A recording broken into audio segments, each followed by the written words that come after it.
Welcome back, students. Now we are going to the discussion on main subjects and main scope of commerce stream. The first main subject is the accountancy. Okay, students. Accountancy subject में क्या education रहता है students? जितनी भी business stream है, जैसे कि sole proprietorship business है, फर्म है, कंसाइनमेंट बिजनेस है, एमएनसी कंपनी है, बैंक्स है, नॉन प्रॉफिट ऑर्गेनाइजेशन है, कोऑपरेटिव ऑर्गेनाइजेशन है, वो सारी की सारी बिजनेस यूनिट्स में स्टूडेंट्स क्या रहता है कि मनी का फ्लो रहता है. What is the mean of the money? Rupees. एक रुपीज का फ्लो रहता है. अब वो फ्लो इनफ्लो भी हो सकता है एंड आउटफ्लो भी हो सकता है. इनफ्लो का मीन रहता है स्टूडेंट्स की मनी का बिजनेस में आना, मतलब रुपीस का बिजनेस में आना, एंड आउटफ्लो का मीन रहता है बिजनेस से मनी का जाना, मतलब रुपीस का जाना. अब ये फ्लो किसी भी टाइप का हो सकता है बिजनेस ने कोई एसेट्स बाय की हो या सेल की हो, या किसी तरह का कोई लोन वगैरह रिसीव किया हो या पे किया हो, या स्टॉक मार्केट से शेयर कैपिटल जनरेट की हो, उससे फ्लो हुआ हो, या फिर कोई एक्सपेंसेस या लॉस या कोई इनकम बेनिफिट्स रिसीव किए हों, या एक्सपेंसेस या लॉस फेस किया हो. तो ये सारे के सारे फ्लो को एक पर्टिकुलर टाइम के बाद, ये सारे के सारे फ्लो को, चाहे वो किसी भी टाइप का है, एसेट्स, लोन्स वगैरह, कैपिटल जनरेट करना, एक्सपेंसेस या लॉस, इनकम या बेनिफिट्स, ये सारे के सारे फ्लो को एक पर्टिकुलर टाइम के बाद, पर्टिकुलर टाइम का मतलब लगभग आफ्टर, सभी कंपनीज को आफ्टर 12 मंथ ये जो रिकॉर्ड्स है वो गवर्नमेंट को प्रेजेंट करना होता है. एमएनसी कंपनीज को 3 मंथ के बाद नंबर्स प्रेजेंट करने होते हैं. तो ये सारे के सारे फ्लो के रिकॉर्ड को एक पर्टिकुलर टाइम के बाद फाइनल अकाउंट्स के फॉर्म में, final accounts students, final accounts के फॉर्म में गवर्नमेंट को प्रेजेंट करना होता है. फाइनल अकाउंट्स प्रेजेंट करेगा इन सभी बिजनेस यूनिट्स के प्रॉफिट को, और प्रॉफिट के ऊपर गवर्नमेंट क्या करती है? टैक्स पुट करती है, जिससे गवर्नमेंट क्या करती है? खुद को सरवाइव करती है.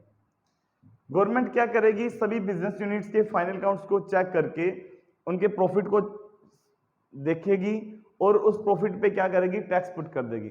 इसी टैक्स से गवर्नमेंट खुद को सरवाइव करती है. जैसे कि गवर्नमेंट के एक्सपेंसेस रहते हैं, उनके वर्कर को सैलरी देना, या कोई कंस्ट्रक्शन वर्क जैसे रोड रिवर्स पर एक्सपेंसेस करना, या पुअर लोगों को सब्सिडी देना, वो सारे के सारे जो एक्सपेंसेस है, फिर गवर्नमेंट का कोई ना कोई तो इनकम सोर्सेज रहेगा जिससे वो फेस करेगी. तो वो टैक्स इनका मेन इनकम सोर्सेज रहता है. ओके, अब ये सारी की सारी वर्किंग को कंप्लीट करना, अभी जो रिकॉर्ड को मेंटेन किया जाता है अकाउंटेंसी में स्टूडेंट्स, वो एक इंटरनेशनल एजुकेशन के बेस पे किया जाता है, जो अकाउंटेंसी में डिस्कशन किया जाता है. सारे के सारे रिकॉर्ड को एक सिस्टमेटिकली प्रेजेंट करना होता है स्टूडेंट्स. पर डे की एक्टिविटीज को ऑब्जेक्ट बेस पे प्रेजेंट करना होता है, बिकॉज गवर्नमेंट कंप्लीट उसको चेक करती है.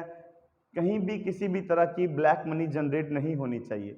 जैसे कि एग्जांपल लेते हैं, मान लीजिए किसी कंपनी का प्रॉफिट है 60,000 करोड़ रुपीस. कितना स्टूडेंट्स? 60,000 करोड़. आपको सुनने में बहुत ज्यादा लग रहा होगा 60,000 करोड़, लेकिन रियल में एमएनसी कंपनीज के प्रॉफिट्स ऐसे ही होते हैं.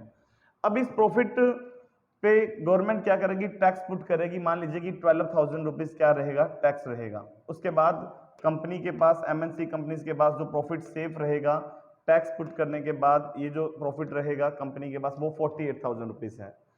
अब जो भी अकाउंटेंसी के अंदर मेन कोर्स रहते हैं, जैसे कि सीए है, चार्टर्ड अकाउंटेंट है, सीएफओ है, चीफ फाइनेंशियल ऑफिसर है, सीएमए है.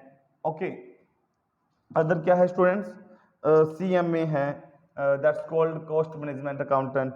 Okay, other cost management accountant है, एक्चुअरियल साइंस ऑफिसर्स हैं.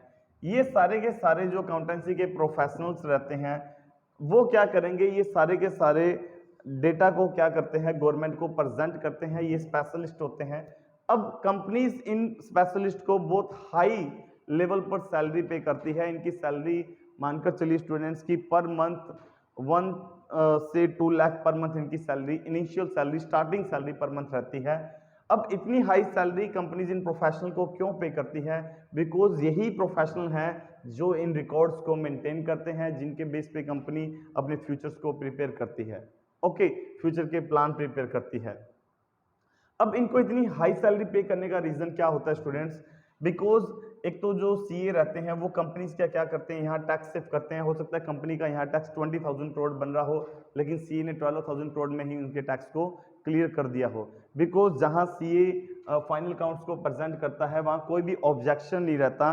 जिस टाइप से इन्होंने फाइनल काउंट्स को प्रेजेंट कर दिया सीए ने, वहाँ गवर्नमेंट ऑब्जेक्शंस नहीं कर सकती ऑलमोस्ट, क्योंकि सीए उनको इस वे से प्रेजेंट करता है कि कहीं भी किसी भी तरह से कोई भी जजमेंट्स नहीं रहता कि कंपनी ने अपना टैक्स किस तरह सेव किया है। इसीलिए आपने पीएम मोदी की स्पीच जरूर सुनी होगी कि एक सीए के सिग्नेचर में जो पावर है वो पावर प्राइम मिनिस्टर, प्रधानमंत्री के साइन में भी नहीं होती है। उसका रीज़न यही है कि सीए ने जहाँ साइन कर दिया उसकी जो जो उसकी प्रेजेंट टेंशन है उसको कोई भी रिजेक्ट नहीं कर सकता। अब गवर्नमेंट को उसको अप्रूव करना पड़ता है और उसी के बेस पे टैक्स को एक्सेप्ट भी करना पड़ता है। अब कंपनी के पास जो टैक्स के बाद प्रॉफिट बच जाता है उसके बेस पे कंपनी अपने फ्यूचर को प्रिपेयर करती है, फाइनेंशियली डिसीजन लेती है। तो वो सारे के सारे financial decision chief financial officers decide करते हैं। फाइनेंशियली जो भी नेक्स्ट प्लान होते हैं वो डिसाइड करते हैं। कॉस्ट मैनेजमेंट अकाउंटेंट कंपनी के जो कॉस्ट प्रोडक्ट की कॉस्ट को मेंटेन करते हैं, उसके लिए कई फंडामेंटल्स, रूल, रेगुलेशंस, कई सिनेरियो प्रेजेंट करते हैं जिससे कंपनी के प्रोडक्ट की कॉस्ट कम हो, कंपनी मैक्सिमम प्रॉफिट अर्न कर सके। एक्चुअल साइंस में कंपनी के जो कस्टमर्स है उनके डेटा को रिकॉर्ड किया जाता है। ज़्यादातर इंश्योरेंस कंपनी में ऑफिसर्स होते हैं, तो इन सब की salary per month 1 lakh 2 lakh more than salary इनकी रहती है। तो उसका रीजन यही है क्योंकि कंपनी के करोड़ों रुपीस बजट को सेव करते हैं एंड कंपनी के करोड़ों रुपीस री इन्वेस्ट को इस वे से प्लान करते हैं कि कहीं कंपनी को फ्यूचर में लॉस फेस नहीं करना पड़े। ओके स्टूडेंट्स, अब मैं मानता हूं कि हर जो स्टूडेंट रहता है वो अगर किसी इन हाई प्रोफेशनल कोर्स की तरफ अपने आप में एजुकेशन नहीं इन फ्यूचर अचीव कर सकता, तो इस सब्जेक्ट के स्ट्रॉन्ग रहने पे कुछ बैचलर डिग्रीज भी होती है स्टूडेंट्स, जैसे कि बीकॉम है। ओके, बीकॉम के बाद अदर डिग्रीज भी रहती है स्टूडेंट्स, जैसे कि बीबीए है, ठीक है, bachelor of commerce and bachelor of business administration and other degrees भी रहती है स्टूडेंट्स, जैसे कि बीएफए है, बीबीआई है। ओके, तो ऐसे और बहुत सारी वैकेंसीज और बहुत सारे बैचलर कोर्स भी इसमें रहते हैं जो स्टूडेंट्स इजीली कर सकते हैं ये सब्जेक्ट के स्ट्रॉन्ग होने पर।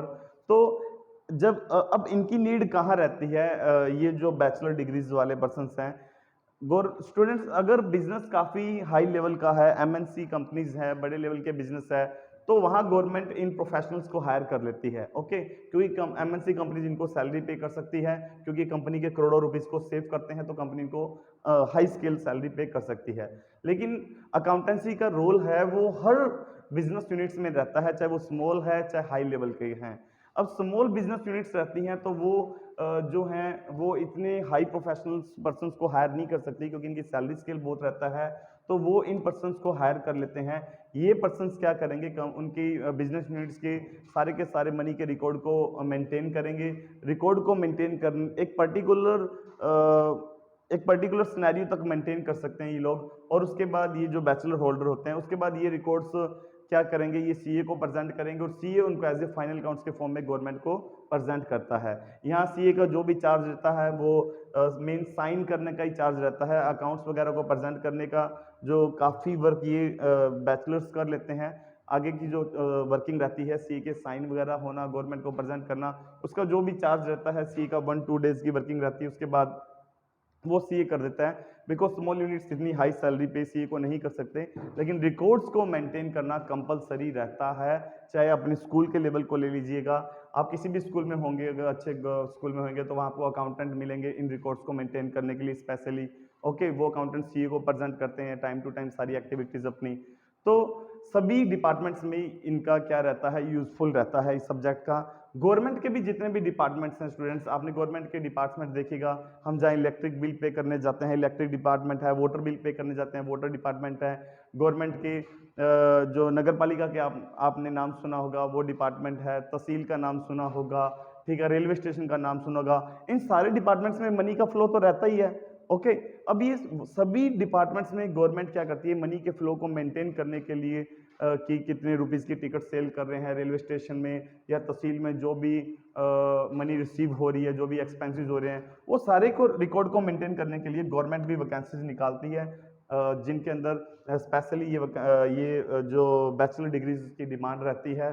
ओके, आप नोटिस करिएगा टीआरए, तहसील, रिवेन्यू कंटेंट, जेवी एनुअल, जोधपुर विद्युत विभाग में, रेलवे स्टेशन में, बहुत सारे डिपार्टमेंट्स में गवर्नमेंट की वैकेंसीज आती है जिसमें अकाउंटेंसी के बैचलर्स की डिमांड रहती है, जहां गवर्नमेंट ने अपने मनी के रिकॉर्ड्स को मेंटेन करने के लिए पर्सन्स को हायर करना होता है। सो अकाउंटेंसी सब्जेक्ट की नीड प्राइवेट सेक्टर में भी, गवर्नमेंट सेक्टर में भी, स्मॉल सेक्टर में भी, हाई स्केल के सेक्टर्स में भी, जितनी हाई स्केल के जो बिजनेस हैं सब में रहती है स्टूडेंट्स, और सब जगह आपको इनकी वैकेंसीज देखने के लिए मिलेगी। आप चाहे गूगल पे सर्च करिएगा TRA, JBNL and railway station accountant, आप कहीं सर्च कर लेना गूगल पर, आपको ये वैकेंसीज आपको करंटली 1-2 ईयर्स में पता नहीं कितनी बार ये वैकेंसीज आएगी या आई होगी या गई होगी, आपको जरूर ऑफकोर्सली गूगल पे इनकी स्पेशली वैकेंसीज मिलेगी। Okay, now come to the second main subject, business study. अब ये बिजनेस स्टडी में क्या रहता है स्टूडेंट्स, हम बिजनेस स्टडी में डिस्कशन करते हैं how many types of the business, कितने टाइप के बिजनेस होते हैं private sector and government sector में, और उन सारे के सारे बिजनेस को सक्सेस करने के लिए जो मेन पर्सन्स रहते हैं, जिनको हम बोलते हैं जो मैनेजमेंट का पार्ट रहते हैं, उनके ऊपर हम डिस्कशन करते हैं।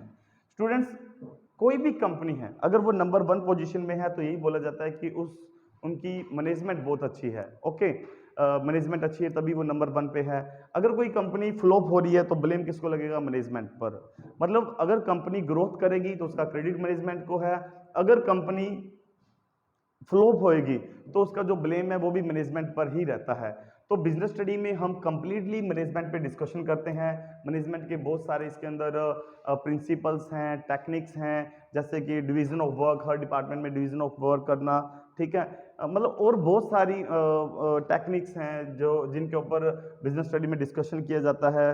जितने भी कंपनीज के लॉ हैं उनके ऊपर यहाँ डिस्कशन किया जाता है कि मैनेजमेंट को according of the company law सारा वर्क करना है, इंडस्ट्रियल लॉ जितने भी हैं, बैंकिंग लॉ जो भी है, ठीक है, एंड कस्टमर पार्टनरशिप के जो लॉ हैं, कस्टमर सर्टिफिकेशन के रिगार्डिंग जो भी रूल रेगुलेशन है, उन सब के अकॉर्डिंग मैनेजमेंट को अपनी वर्किंग को करना होता है। तो हम सब कुछ मैनेजमेंट के बिजनेस स्टडी में यहाँ हम डिस्कशन करते होते हैं। आगे जो भी इनकी बुक्स रहती है, जो भी चैप्टर रहते हैं बिजनेस स्टडी के। तो अब आप एक नोटिस करिएगा स्टूडेंट्स, ये जो इसका जो स्टैंडर्ड है मैनेजमेंट का, ये सब जगह रहता है, चाहे गवर्नमेंट सेक्टर है चाहे प्राइवेट सेक्टर। मैं आपको एक गवर्नमेंट सेक्टर का एग्जांपल दे लेता हूँ। ये मैनेजमेंट वर्ड से ही ये वर्ड बना है जो आप ऑलमोस्ट सुनेंगे, क्या, मैनेजर। ओके स्टूडेंट्स, आप बैंक जरूर गए होंगे कभी, आप बैंक जरूर गए होंगे स्टूडेंट्स कभी, है ना। आप बैंक में जाओगे तो आपको एक स्पेशल एक पर्सन मिलेगा जो स्पेशली कैबिन में रहता है, मैनेजर, ओके, जिसको हम बैंक मैनेजर बोलते हैं। अब इस बैंक में जितने भी इंप्लॉइज वर्क कर रहे हैं, अब ये इंप्लॉइज जितने भी इंप्लॉइज वर्क कर रहे हैं, इस मैनेजर की सिर्फ इतनी ड्यूटी है बैंक मैनेजर की कि ये इंप्लॉइज को कैसे वर्क करवाना है, इनकी वर्किंग को प्रॉपरली नोटिस करना है, ताकि ये जो बैंक है वो नंबर 1 बैंक बन सके, ग्रोथ कर सके, एक कॉम्पिटिटिव मार्केट में खुद को सर्वाइव कर सके, फिर प्रॉफिट अर्न कर सके एंड ग्रोथ भी कर सके। ये सारा का सारा जो सिस्टम है वो देखने के लिए स्पेशली, मान लीजिए कि बैंक में ज़्यादा से ज़्यादा कितने एम्प्लॉय होते हैं स्टूडेंट्स, 5, 6, 10, 12 इतने एम्प्लॉय होंगे। 10 एम्प्लॉइज के लिए एक manager, 2 manager, main manager, vice manager आपको बैंक में मिलेंगे, ठीक है। अब ये सोचिए कि जो कंपनीज है, बड़ी बड़ी कंपनीज है, एमएनसी कंपनीज है, उनमें कितने एम्प्लॉइज होंगे, लाखों एम्प्लॉइज काम करते हैं स्टूडेंट्स, और उन लाखों एम्प्लॉइज से वर्किंग डिसाइड करने के लिए कैसे वर्क लेना है ताकि कंपनी नंबर 1 पोजीशन पे आए, उनमें हजारों मैनेजर रहते हैं। ओके, अब मैं आपको बता दूं कि जो एमएनसी कंपनीज होते हैं उसमें मैनेजमेंट के पार्ट होते हैं स्टूडेंट्स।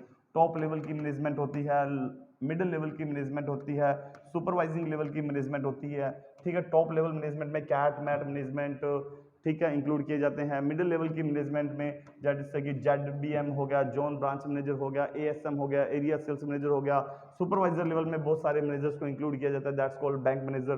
तो ये सारे के सारे जो मैनेजमेंट के पार्ट हैं उनमें बहुत सारे मैनेजर्स होते हैं। टॉप लेवल पे अलग मैनेजर्स रहते हैं, मिडिल पे अलग सुपरवाइजर, इंजीनियरिंग लेवल पे अलग, वो सारे के सारे मैनेजर की जो भी टेक्निक्स, किस टेक्निक्स से उन्होंने वर्क करना है, किस डिपार्टमेंट में कौन से प्रिंसिपल्स को यूज़ करना है और कौन से लॉ को फॉलो करना है, अलग अलग वर्किंग का अलग अलग डिपार्टमेंट का अलग अलग लॉ रहता है। स्टूडेंट्स इंश्योरेंस के लिए अलग रहते हैं, ठीक है, इंडस्ट्रियल के लिए अलग रहते हैं और पार्टनरशिप के अलग रहते हैं। उन बेस पे और उनकी टेक्निक्स, प्रिंसिपल्स, इन सब में हम बिजनेस स्टडी में डिस्कशन करते हैं, जिसकी बहुत ज़्यादा डिमांड रहती है प्राइवेट सेक्टर में भी एंड गवर्नमेंट सेक्टर में भी। मैं आपको करंटली वैकेंसीज की बात करूं तो आप गूगल पे सर्च करिएगा, लास्ट अभी इसी मंथ की ये वैकेंसी रही होगी, Punjab national bank. Punjab national bank का नाम सभी ने सुना है। अब वहाँ नोटिस करिएगा, गूगल पे सिर्फ इतना सा सर्च करिएगा, Punjab national bank manager vacancy May 2022 या अप्रैल 2022, तो वहाँ आपको एक वैकेंसी मिलेगी जिसमें बिजनेस स्टडी के स्पेशलिस्ट की डिमांड की गई है, कंपनी सेक्रेटरी या फिर कैटमेट जो MBA मैनेजमेंट हैं, ठीक है, उनकी स्पेशली डिमांड होगी। तो वहाँ अब मैनेजमेंट की जो वैकेंसी आई तो उनके लिए स्पेशली उन्होंने एक पर्टिकुलर क्वालिफिकेशन डिसाइड कर दी जो बिजनेस स्टडी से रिलेटेड होती है, जिसमें जिन पर्सन्स को मैनेजमेंट्स की इन डिग्रीज हैं, मैनेजमेंट के प्रिंसिपल्स, टेक्निक्स, लॉ की कंप्लीट नॉलेज है, मर्केंटाइल लॉ की, वो सब के सब यहाँ कैंडिडेट्स अप्लायर्स रहते हैं। ओके, सो बिजनेस स्टडी पे ये सिनेरियो रहता है, इसमें प्रोफेशनल डिग्रीज भी बहुत रहती हैं। हम एक स्पेशली वीडियो क्रिएट करेंगे जिसमें बनाएंगे वीडियो जिसके अंदर सारा का सारा आपको स्पेशलिस्ट सारी वैकेंसी पे डिस्कशन मिलेगा। And the next subject of the commerce stream economics. Economics की वैल्यू पे, इकोनॉमिक्स की जो इंपॉर्टेंस है स्टूडेंट, शायद इतनी इंपॉर्टेंस आज किसी सब्जेक्ट की नहीं होएगी, ना physics, chemistry, math, accountancy, business study, जितनी वैल्यू, जितनी इंपॉर्टेंस आज इकोनॉमिक्स की है। वाई? बिकॉज इकोनॉमिक्स में क्या डिस्कशन किया जाता है स्टूडेंट्स, आप एक वर्ड ऑलमोस्ट सुनते होंगे, एक होती है अंडर डेवलपिंग कंट्री, ओके, एक होती है डेवलप कंट्री, एक होती है अंडर डेवलप्ड कंट्री, एक होती है डेवलपिंग कंट्री, एक होती है स्टूडेंट्स डेवलप्ड कंट्री। मतलब हिंदी में आपने एक वर्ड सुना होगा, इससे रिलेटेड मैं एक्सप्लेन कर देता हूँ। एक होता है अविकसित देश जिसका विकास नहीं हुआ, एक होता है विकासशील देश जिसका विकास हो रहा है, एक होता है विकसित देश जो प्रॉपरली डेवलप्ड है। तो एक कंट्री को अविकसित से विकासशील बनाना, विकासशील से उसे विकसित बनाना और विकसित बना रहे इसके लिए जो भी एफर्ट्स लगेंगे वो सारे के सारे इकोनॉमिक्स में डिस्कशन किए जाते हैं। 10th क्लास तक जो आपने इकोनॉमिक्स में डिस्कशन किया है, इकोनॉमिक्स को रीड किया है, वो सिर्फ इकोनॉमिक्स की हिस्ट्री है। इकोनॉमिक्स की हिस्ट्री बहुत कम है स्टूडेंट्स, लेकिन इकोनॉमिक्स का जो अलग सिलेबस है, हिस्ट्री के अलावा इकोनॉमिक्स में इतना कुछ है। हिस्ट्री तो कुछ भी नहीं इकोनॉमिक्स की स्टूडेंट्स, लेकिन इकोनॉमिक्स की हिस्ट्री के बाद की जो एजुकेशन है उसका कोई एंड नहीं है, जिसमें गवर्नमेंट की पॉलिसीज, गवर्नमेंट के बजट्स, गवर्नमेंट्स के जो भी लॉस हैं, एक्सपेंसेस हैं, ठीक है, गवर्नमेंट के पुअर पब्लिक के रिगार्डिंग जो एफर्ट्स हैं, ओके, और ये सारा का सारा डेटा हम यहाँ एनालिस करते हैं। सो इकोनॉमिक्स के अंदर आपको जो ऑलमोस्ट कॉन्सेप्ट मिलेंगे, जो पार्ट मिलेगा वो थ्योरेटिकल भी मिलेगा, कंप्लीट थ्योरेटिकल पार्ट भी मिलेगा स्टूडेंट्स, और न्यूमेरिकल पार्ट भी आपको बहुत मिलेगा इकोनॉमिक्स के अंदर। थ्योरेटिकल पार्ट में हम डिस्कशन करते हैं कि गवर्नमेंट्स के क्या प्लान्स हैं, क्या बजट्स हैं, ओके, गवर्नमेंट के क्या एक्सपेंडिचर है, revenue expenditure, capital expenditure. Numerical part में हम गवर्नमेंट के डेटा कलेक्शन पे डिस्कशन करते हैं कि प्रीवियस जो गवर्नमेंट थी उसने कौन कौन से प्लान प्रिपेयर किए, उन प्लान्स की क्या प्रोबेबिलिटीज थी, ओके, उन सब पे हम डिस्कशन करते हैं। अदर बहुत सारे पॉइंट्स न्यूमेरिकल डाटा में रहते हैं। इन सब इकोनॉमिक्स में सारा कुछ ये प्रेजेंट रहता है, theoretical part, numerical part and graphical part से इन थ्योरेटिकल एंड न्यूमेरिकल डेटा को प्रेजेंट करना, ठीक है, कंज्यूमर सर्टिफिकेशन देखना, प्रोड्यूसर सर्टिफिकेशन देखना, गवर्नमेंट के सोशल वेलफेयर देखना, तो ये सारा कुछ इकोनॉमिक्स में रहता है। इसकी बहुत ज़्यादा इंपॉर्टेंस आप समझ गए होंगे, क्योंकि किसी कंट्री के डेवलपमेंट पे डिपेंड करता है ये सब्जेक्ट। सो आपको ऑलरेडी क्लियर होगी मेरी इस बात से कि इस सब्जेक्ट की कितनी वैल्यू होगी। गवर्नमेंट के आपको बहुत सारे डिपार्टमेंट मिल जाएंगे जिसमें स्पेशली वैकेंसीज रहती है इकोनॉमिक्स की, जैसे कि इकोनॉमिक्स डाटा एनालिसिस की ऑफिसर की वैकेंसीज आती है। नगर पालिका का नाम आपने ऑलमोस्ट सुना होगा, वहाँ एक नगर पालिका में एक सबसे हाई अथॉरिटीज़ के एक पर्सन होते हैं। नगर पालिका में आप नोटिस करिएगा स्टूडेंट्स, एक सबसे हाई अथॉरिटीज़ के पर्सन्स रहते हैं जिनके पास सबसे ज़्यादा पावर होती है, वो होते हैं ईओ, एग्जीक्यूटिंग ऑफिसर। जो एग्जीक्यूटिंग ऑफिसर होते हैं वो स्पेशली इकोनॉमिक सब्जेक्ट से ही रहते हैं। जब भी गवर्नमेंट की वैकेंसीज आती है, रिक्वायरमेंट्स आती है, तब वहाँ स्पेशली इकोनॉमिक्स की डिमांड रहती है। आपको स्टेट लेवल पे और वैकेंसीज मिल जाएगी, एक स्टैटिकल ऑफिसर, ये बहुत बड़े लेवल की वैकेंसीज है। स्टैटिकल असिस्टेंट की भी मिल जाएगी, स्टैटिकल ऑफिसर की भी मिल जाएगी, बहुत सारी many kinds of the vacancies आपको स्टेट लेवल पे, सेंट्रल लेवल पे मिलेगी, जिसमें स्पेशली इकोनॉमिक्स की डिमांड रहती है।